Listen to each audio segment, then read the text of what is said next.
Baik, bismillahirrahmanirrahim. Assalamualaikum warahmatullahi wabarakatuh.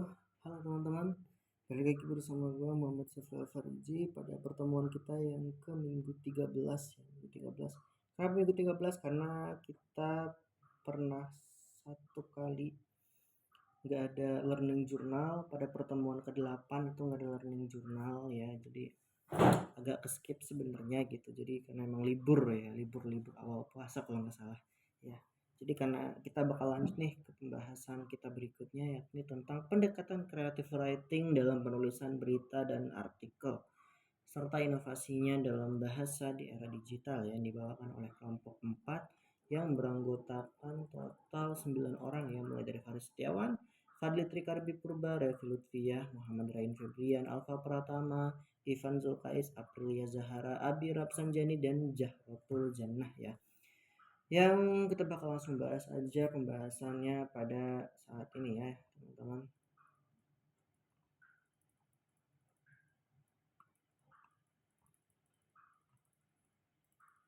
Wow, menarik. Pembahasannya lumayan banyak ya. Iya, minggu ini tuh masuk. Ya. Oke, oke. Sekarang hari Minggu ya? Oh iya, sekarang hari Minggu. Jadi teman-teman, nah di dalam creative writing ini gitu ya, yang dimana dilatar belakangi oleh era digital yang ditandai oleh ledakan informasi dan juga perubahan pola konsumsi media ya. Yang dimana ngeri banget sih teman-teman sekarang video tuh udah bisa AI itu sudah merambat ke bidang kreatif videografi ya, yang dimana memang dengan menggunakan tulisan saja gitu tuh, dengan menggunakan prompt seperti tulisan, kata, dan ya berupa perintah gitu, kita sudah bisa membuat sebuah konten video yang itu tuh bahkan lebih realistis gitu tuh dari karya-karya manusia pada umumnya gitu. Gua sendiri lumayan kaget gitu ya ketika melihat kemajuan teknologi yang sakit ini gitu tuh, bener-bener sakit parah, karena emang bener-bener ancur-ancuran gitu. Teknologi itu bener-bener mendorong kita untuk menjadi manusia yang bisa beradaptasi dengan semua hal tersebut. Yang dimana creative writing itu merupakan pendekatan menulis yang berfokus pada ekspresi orisinil, penggunaan bahasa yang imajinatif, serta pengembangan struktur naratif yang kuat dalam konteks penulisan non-fiksi seperti berita dan artikel. Yang dimana pendekatan ini tidak berarti meninggalkan fakta, melainkan mengemas fakta dengan teknik bercerita yang menyentuh sisi emosional dan intelektual pembaca.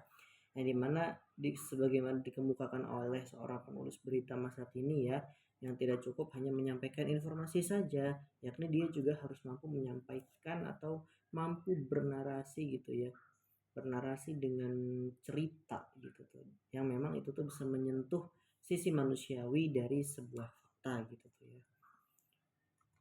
Nah, hal selanjutnya ada konsep dan karakteristik creative writing dalam non-fiksi ya. Creative writing atau tulisan kreatif adalah sebuah pohon yang banyak cabang dan rantingnya, yang dimana creative writing ini bukanlah tulisan biasa, melainkan tulisan yang luar biasa, menimbulkan daya imajinasi, inspirasi, dan daya kritis pembacanya. Imajinasi mampu mengusik, membuai, merangsang, dan juga melambungkan, menerbangkan, serta menghanyutkan, bahkan bisa jadi mengaduk-aduk perasaan kita gitu ya. Nah, itu kurang lebih ya kalau secara definisinya creative writing. Lalu menurut kritikus sastra Barbara Lowsbury,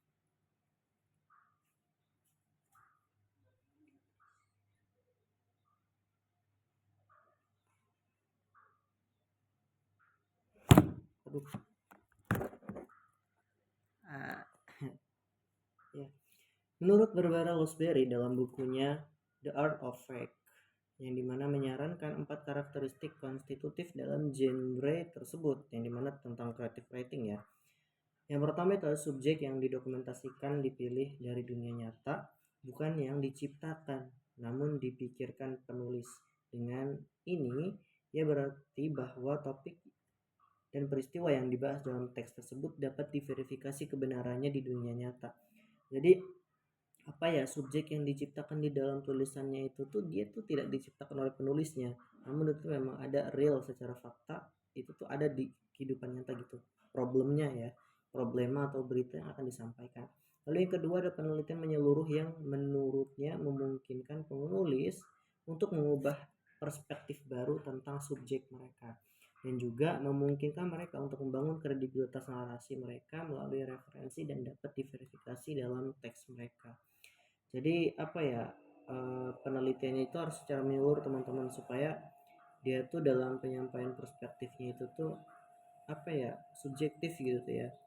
Lalu yang ketiga ada penting dalam mendefinisikan genre atau yang merupakan adegan gitu tuh ya, yang dimana menekankan pentingnya mendeskripsikan dan menghidupkan kembali konteks peristiwa dan kontras dengan gaya jurnalistik khas reportase yang objektif. Lalu yang keempat, tulisan yang bagus gaya prosa sastra ya, yang dimana materi pokok yang dapat diverifikasi dan penelitian yang mendalam menjamin sisi non-fiksi dari non-fiksi sastra, yang dimana bentuk struktur naratif mengungkapkan seni penulis dan akhirnya bahasa yang halus mengungkapkan bahwa tujuannya selama ini adalah sastra. Nilai seni ya teman-teman, kalau emang dalam creative writing itu dia menekankan juga yang namanya nilai seni gitu ya. Nah, selanjutnya ada perbandingan antara creative writing dan penulisan jurnalistik konvensional. Yang pertama itu ada tujuannya, lalu ada pendekatannya, yang ketiga ada gaya penulisannya, yang keempat ada penulisan kreatif dapat menggunakan unsur fiksi atau non fiksi, yang kelima itu terstruktur, yang keenam itu gaya penulisan yang menyesuaikan dengan pembacanya, lalu yang ketujuh ada waktu penyelesaian yang relatif lumayan lama, karena kan memang harus ditulis ulang kan, bukan hanya sekedar berita saja gitu. Nah, lalu ada beberapa teknik creative writing dalam penulisan berita dan artikel ya teman-teman, yakni yang pertama ada storytelling naratif, yang dimana dia tuh bercerita gitu ya, bercerita menurut sudut pandangnya terkait suatu peristiwa tertentu. Lalu yang kedua ada lead atau lead yang memikat, yang dimana mereka tuh membuat lead ataupun teras berita itu tuh menjadi sebuah pemicu pembaca untuk bisa membaca terus menerus gitu ya. Lalu yang ketiga ada deskripsi yang vivid ya, yang keempat ada dialog dan kutipan, yang kelima struktur piramida terbalik yang fleksibel. Lalu selanjutnya ada pendekatan creative writing dari aspek gaya bahasa. Yang pertama ada deskripsi sensorik, yang kedua ada dialog langsung, yang ketiga ada personalisasi, dan yang keempat ada metafora dan simile gitu ya. Lalu dari selanjutnya struktur naratif dalam penulisan berita dan artikel di media digital. Nah, struktur naratifnya itu berupa 5 poin ya teman-teman. Yang pertama ada judul, yang memuat judul semenarik mungkin dan mencerminkan isi kontennya. Lalu yang kedua ada lead yang menarik, yang dimana bagian awal penulis harus mampu menarik perhatian pembaca, seperti yang dijabarkan oleh saya tadi sebelumnya gitu ya. Lalu yang ketiga ada pengembangan cerita, yang dimana ada body ya gitu tuh, dengan alur yang jelas. Setelah menarik perhatian, penulis harus mengembangkan cerita dengan alur yang logis dan kohesif gitu ya. Lalu yang keempat ada klimaks, yang mengesankan bagian puncak dari narasi harus memberikan dampak emosional yang kuat. Yang kelima, penutup yang memuaskan akhir tulisan dengan kesimpulan yang memberikan pemahaman atau pesan yang lebih mendalam. Nah, untuk langkah-langkah dalam menyusun creative writing itu ada beberapa poin ya teman-teman. Yang pertama ada menentukan ide tulisan, yang kedua ada melakukan riset tentang tema tulisan, yang ketiga ada menentukan struktur, yang keempat ada mulai menulis ya. Jadi teman-teman, kesimpulannya dari creative writing ini berarti sebuah seni mengekspresikan ide, cerita atau informasi dengan gaya imajinatif dalam dan menarik. Yang dimana pendekatan ini tidak hanya memperkaya tulisan baik fiksi maupun non-fiksi seperti berita dan artikel, tetapi juga membangun koneksi emosional dengan pembaca. Yang dimana kunci keberhasilannya terletak pada keseimbangan antara kebebasan berekspresi dan disiplin terstruktur, serta kemampuan menghidupkan kata-kata menjadi pengalaman yang memikat. Oke teman-teman, mungkin itu aja dari saya untuk pertemuan kita minggu ini. Terima kasih yang sudah menyimak. Kita bakal ketemu lagi di pertemuan selanjutnya. Gua Ariel, wassalamualaikum warahmatullahi wabarakatuh. Bye bye.